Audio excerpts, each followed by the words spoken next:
Now here's a young man who can teach you a lot about getting free money on the internet. He's in a position to see lots of people doing this, and his website is called Crowd Crux, so like the crux of the matter. But what's neat about it, he can give you ideas on what's the most crucial part of raising money on the internet. In other words, everybody says, oh, it's this, it's that, it's your video, it's your, how you write something, it's how you just show all this kind of stuff. And his basic thing is, it's not that, it's how you prepare. It's what you do before you start. That's the important thing. And he even has a little thing that shows you how to do all that. So it's important, I think, to know about this. And he also believes that we're at a point in time now, like the birth of the internet. Remember, if you were around in the 80s or the early 90s when the internet was just starting, man, nobody knew what that was going to be like. And he's convinced that this is what getting free internet money is like. What they call crowdfunding. It's the birthing stage. So nobody knows what this is going to be like in a few months, years, or 10, 20, 30 years from now. It has the potential of being so big because soon, in a few more months, the laws are going to make it easier for anybody to invest in small businesses by using the internet and not having to put out a lot of expensive money to hire lawyers and to get regulated by the Securities and Exchange Commission and everything. So you'll be able to go on the internet and find people all over the globe that want to give you maybe $100 for your business and be a partner, or $100,000 or whatever, and that's when, or you could invest in the next, Facebook or Twitter and things like that, right on the internet without having to go to the country club and find out who the inside dealers are, because all those things are done inside now. It's people who already have big investments and stuff are the ones who get the next one. So the internet is going to democratize all that. So watch this guy. He's interesting. His website is interesting about what's going on in this field because it is booming and it is growing. And you don't want to be the last one to grab a hold of this tiger. That's going to take you a long way. Well, Sal Brickman, man, of crowdcrux.com, right? That's your blog on crowdfunding? I mean, it is just terrific. I mean, I've been studying this crowdfunding stuff for a while now, and your site has not only sources, you got help for publicity, you got help for marketing, or how to, and the new one you're doing, like pitfalls.com, where people could go there and figure out, like, what do I do before I do it? Which is probably the most important thing to do, isn't it? Yeah, it's definitely the preparation phase is crucial, and it's also the most overlooked. So. Well, it's homework. So who wants to do homework? And, it's easier just to jump in the water and see if you can swim, which isn't good a lot of times. So Sal, why did you get into crowdfunding? I mean, you're a young fella and you have an IT kind of business background, but why crowdfunding? Well, I sort of became interested when the Jobs Act was making headlines. So, essentially, the act allows entrepreneurs to raise money via crowdfunding, whereas traditionally they'd go through an angel investor or a venture capitalist. And really that just opens the floodgates to, probably the number one biggest obstacle that I'll see entrepreneurs say, I can't, go through with my idea, or I can't execute on my dream because of money. Right. And that just sort of takes away that entire, obstacle to starting a business. So I thought that was really fascinating, and that got me interested. So now it takes away the money, so explain how you get money crowdfunding so you don't have to worry about it for a business, because a lot of people may not know about this yet. So there are two different types of crowdfunding primarily for businesses. Uh-huh. One you might have heard of, Kickstarter, Indiegogo. This is called rewards-based crowdfunding. Uh-huh. And the second type that I was referring to before is called equity crowdfunding. Equity, and right. Equity crowdfunding hasn't been yet legalized. It's anticipated that it will be closer to the summer of 2014. So now you have to go through the mafia to do that, or what? So we'll hear about that later in the year. Yeah, it's going to be soon. Rewards-based crowdfunding, you've probably seen headlines of people raising hundreds of thousands or millions of dollars on Kickstarter. That's rewards-based crowdfunding. I see. And essentially there you have an idea and you have a prototype for your idea. So for example, if you wanted to create a new watch, a smartwatch, for example, you might have a prototype for that you've been working on for a year. You can then take the opportunity to put a pitch or a project page on Kickstarter. Thousands of people will see it as you market it throughout the fundraising duration, which is typically 30 to 60 days that this opportunity to raise money is open. And then people can pledge to the project. And some of the reasons that they do, one, they'll receive rewards based on the amount that they contribute. So if they contribute $50, maybe they'll get a copy of the smartwatch. If they contribute $100, they might get a copy of the smartwatch in a chrome sort of different style. And they put $100,000, you'll come out and put it on the wrist for them. Yeah.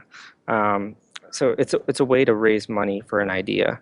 And in your experience, does it take a lot of money to get on one of these sites and to make it available? The barrier to entry is very low.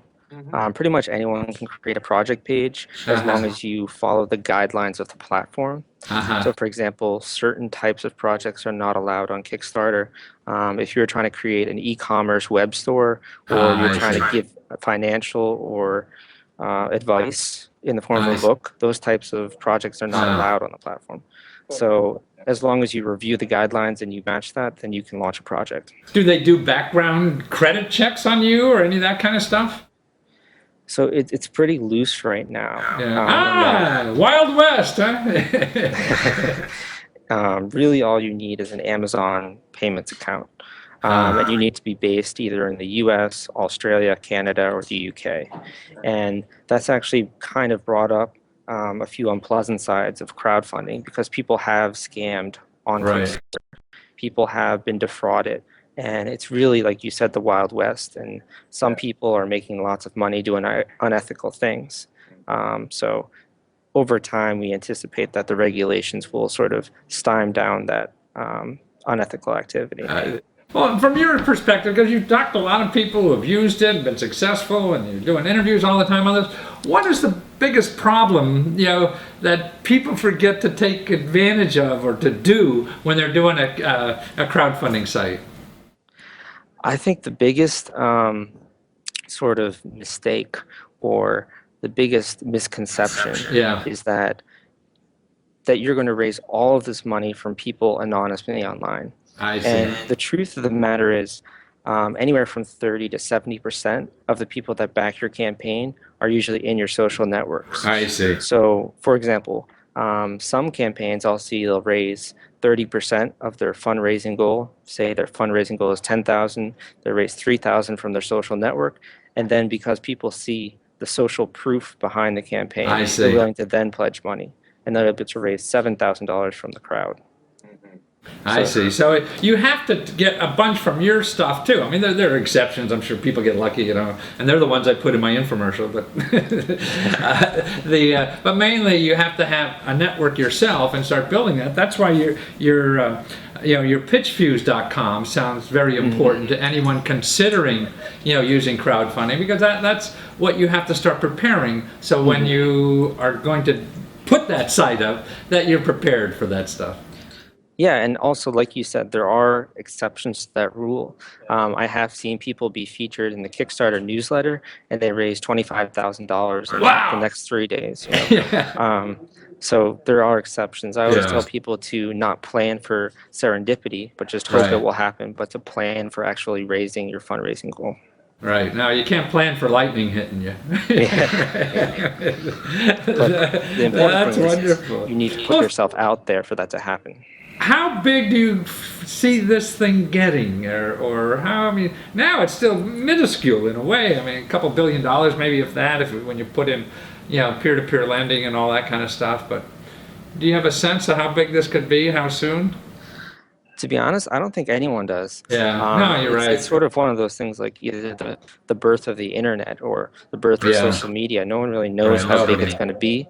But I can tell you that if you think in terms of self-interest, it's great for creators It's an awesome experience for backers, and when equity crowdfunding is legalized, it's just going to add another sort of person to the equation. Absolutely. Receive dividends and cash in on it. So. Right. I mean, well, things are growing exponentially now, it seems, in the last 2-3 years, so there's an exponential growth. Now, how long that will be, but you're right. I mean, once we get into becoming an investor and all that kind of stuff, and you can do it with just $5,000 and own the next Facebook or whatever the heck it is, that has to open the floodgates. And I think our country needs this. We need innovation.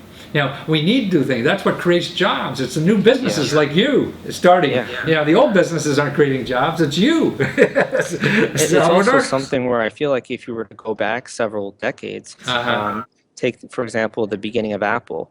Steve Wozniak, had Kickstarter existed, he might have put his Apple II up there for the crowd to back, rather than needing to find Steve Jobs first to be able to sell it and begin to get the initial capital there. So actually, he got government money for it too. Then he got. I mean, a lot of those guys. I mean, FedEx is the same way, and because there's money in the government for that kind of stuff. But it's all that bureaucracy and everything. And here it's democratized. You don't even have to fill out a 30-page application or whatever. You just follow the directions and put up your information about what you're selling, and you're on your way. Huh? Yeah, the important thing though is you need to put yourself out there. That's I think the key takeaway. Yeah, nothing happens by itself. People have to know about it, right? No, you're right. Well, it's a delight to have you, and I'm so glad that your site is there, because it is a place. I mean, people go to crowdfunding, and they're going to all these people, and you're really a clearinghouse for what's available, how to use it, and work with a small person, it sounds like, and really how to prepare to do something. And that's why, so your main website is crowdcrux.com, and also take a look at pitchfuse.com, because that sounds very important. Yeah. And just as a closing statement, one of the awesome things I think, at least about crowdfunding, is everyone sort of has that project that they've been thinking about for years, or that they've maybe on weekends or after work worked on. And what it allows you to do is really condense the time into a 30 to 60-day campaign, and it forces you to be transparent and accountable to the people that actually back the campaign. Right. So it sort of is a way to get started on that project that you've just been pushing to the side for a while.